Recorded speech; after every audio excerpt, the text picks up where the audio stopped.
Python global keyword. So we know that we are having multiple keywords are available in Python, but in this video we are concentrating only on the global keyword. A Python program's global keyword allows us to modify the variable outside of the current scope. So we can change the variable value outside of the current scope, and it is used to create a global variable and make changes to the variable in the local context also. So how to use the global keyword?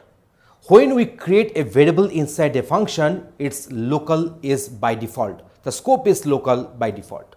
When we define a variable outside of the function, it's global by default. You don't have to use the global keyword in that case.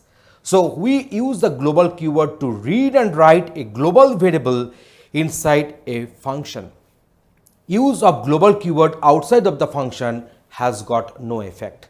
So whenever we are defining one variable outside of the function, by default it is having the global scope. Whenever we are defining one variable within the function, it is having the local scope.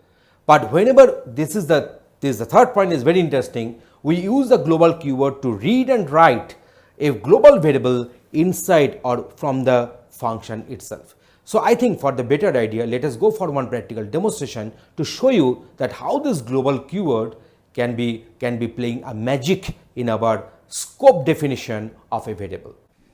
In this demonstration, we have defined one function, that is the function 1, where one variable has got defined and initialized with the value 20.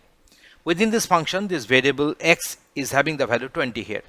We are having one nested function. Within function 1, the nested function is having the name function 2.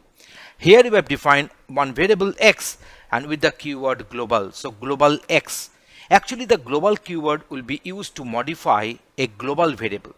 Here the x value has got updated with the value 25 here. So this x is a global one. So here we have defined one variable which is of the scope global. So now before calling this function 2, we are printing the value of x. Are calling the function 2 now, and we have called the function 2, and then after calling function 2, the value of x is getting printed. So now let us see what is the outcome we are going to have. So here you see here this x is having the value 20, calling function 2 now, after calling function 2, the value of x has still with the value 20. Because the changes we are not going to get here, we are expecting that the value might be changing, but no change is there. Always the x has got printed with the value 20 before and after calling the function 2, because this particular x is having the global scope.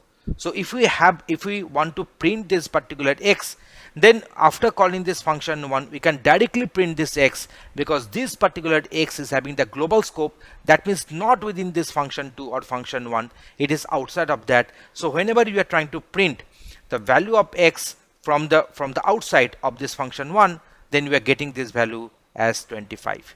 I think you are getting this idea.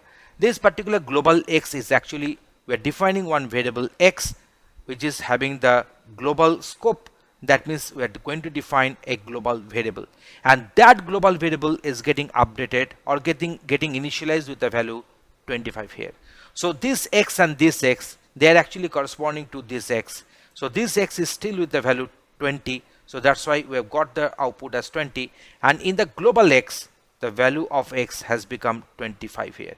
I think you have got the idea what is the purpose of this global keyword usage in this line, to define one global variable and to modify with the help of the global keyword. Thanks for watching this video.